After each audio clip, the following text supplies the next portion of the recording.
36 anyos na lalaki, arestado sa ikinasang anti-illegal drug operation ng Pasig City Police Station.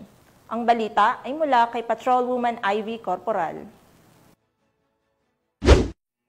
Naaresto ng mga operatiba ng Pasig City Police Station Drug Enforcement Unit ang isang lalaki sa ikinasang operasyon laban sa ilegal na droga sa barangay Pinagbuhatan, Pasig City.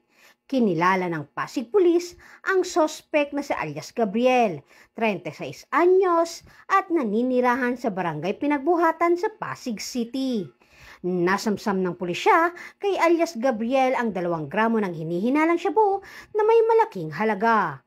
Nahaharap ngayon ang sospek sa kasong paglabag sa Section 11, Article 2 ng Republic Act 9165 o mas kilala bilang Comprehensive Dangerous Drug Act of 2002. Mula dito sa Camp Bagong Diwa, Bikutan, Taguig City, ako po ang inyong PNN correspondent, Patrolwoman Ivy Corporal, alagad ng batas, tagataguyod ng Balitang Pulis.